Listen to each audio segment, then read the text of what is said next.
हजारों साल नरगिस अपनी बेलूरी पे रोती है, बड़ी मुश्किल से होता है चमन में दीदावर पैदा।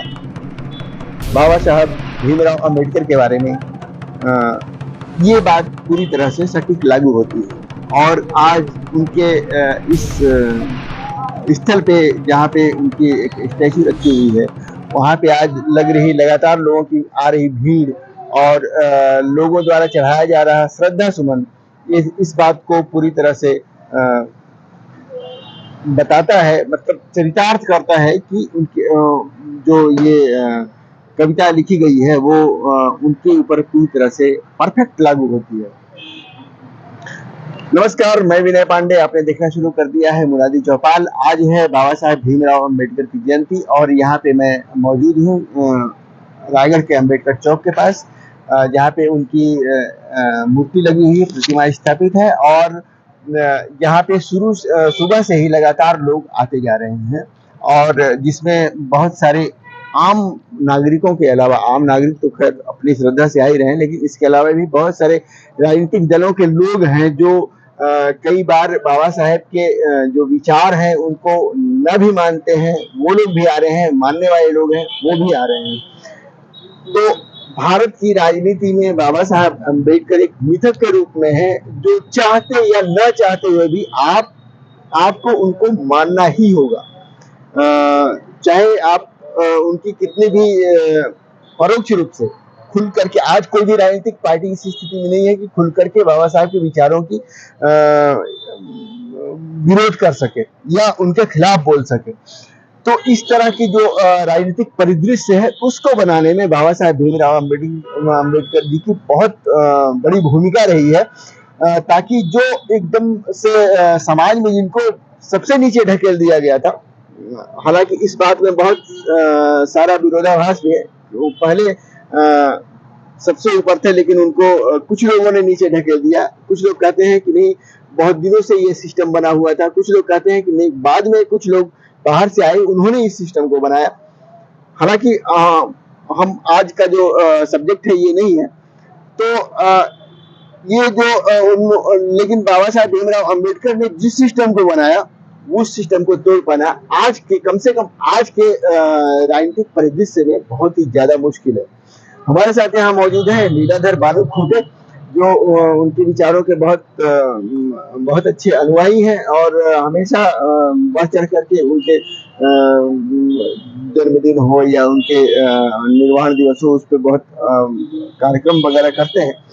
तो इनसे हम जानना चाहेंगे कि सबसे पहले लीलाधर भाई, आपको स्वागत है मुरादी चौपाल। आपको भी बहुत बहुत बधाई। और ये बताइए बाबा साहब के बारे में, आप पहले बताइए अपने विचार को।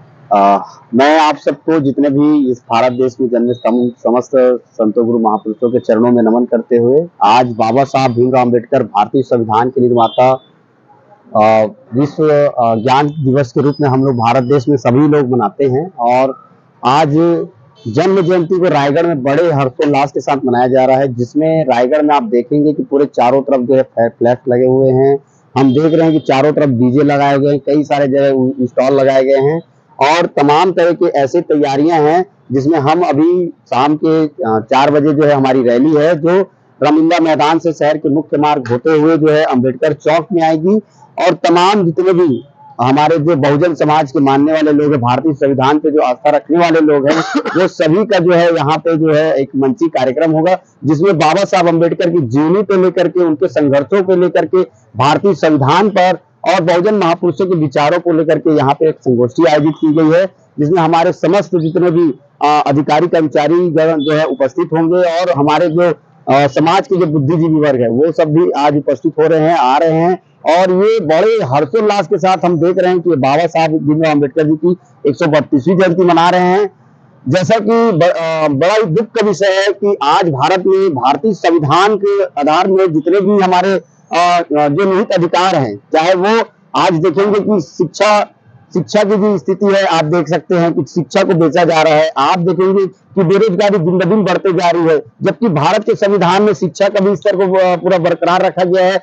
बेरोजगारी की समस्या पे भी भारत के संविधान पे लिखा गया है, गरीबी पे भारत के संविधान पे लिखा गया है। इन तमाम चीजों पे जो है भारत के संविधान को सही तरीके से अगर लागू करते तो हमारे देश में गरीबी नाम का कोई चीज नहीं होता, हमारे देश में किसी भी प्रकार की कोई बेरोजगारी नहीं होती, न किसी प्रकार की कोई अशिक्षा नहीं होती। ये ऐसे लोग, ऐसे विचारों के लोग जब यहाँ आते हैं, उनका जन्मदिन मनाते हैं, जो बाबा साहब के अनुयायी नहीं रहे हैं या उनके विचारों को फॉलो नहीं करते, फिर भी वो आते हैं, तब कैसा लगता है? आप उनके बहुत बड़े फॉलोअर माने जाते हैं बाबा साहब अम्बेडकर के, तो आपके मन में क्या विचार है?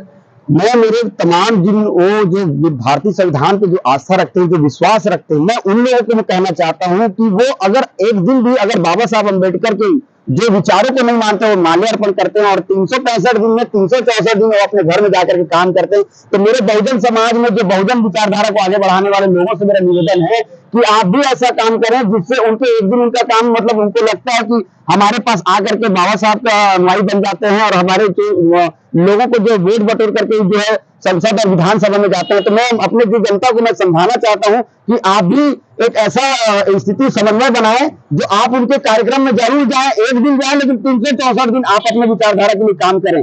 मैं चाहूंगा कि मेरे समाज के लोग जो 24 आवर वर्कर हो जाएं और समाज के लिए समर्पित होकर के समर्पण के दृष्टि से काम करेंगे, तो एक दिन जो है वो स्थिति ऐसे आएगी कि हमारा विचारधारा सबसे ज्यादा जो मजबूत होगा।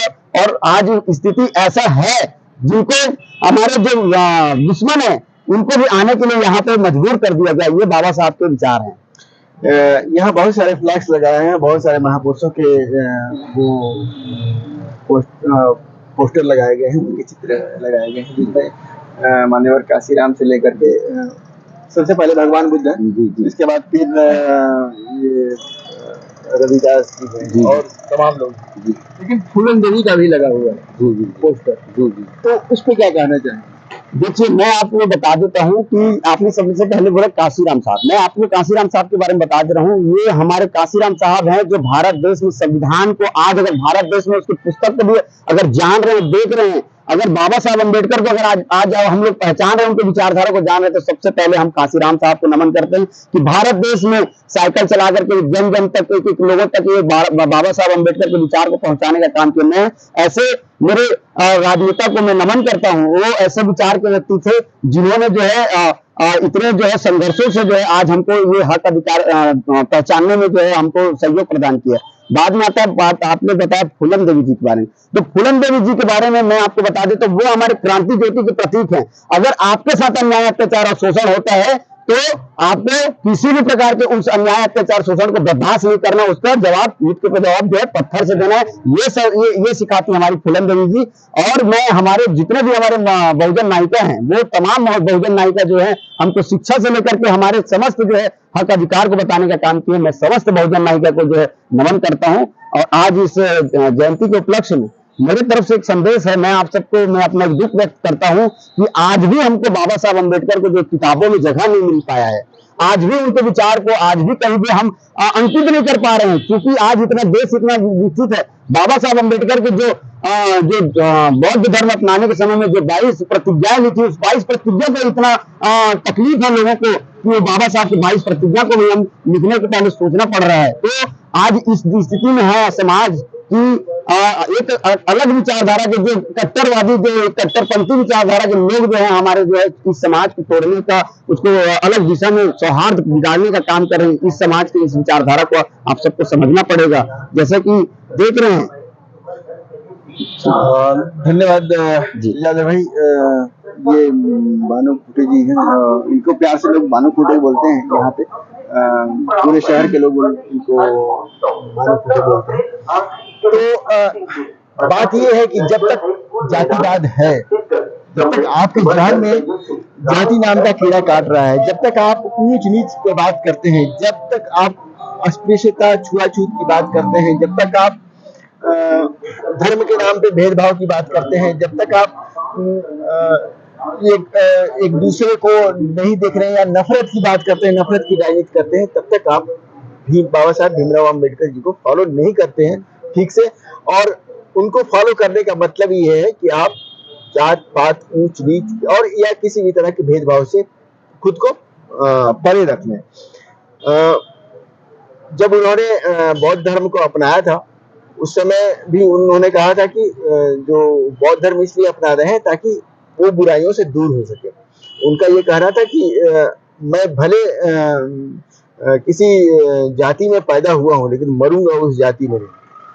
तो इस तरह के तमाम विचार थे उनके। आज उनके विचारों की बहुत प्रासंगिकता है, बहुत बड़ी महत्ता है, सिग्निफिकेंसी है पूरे समाज में।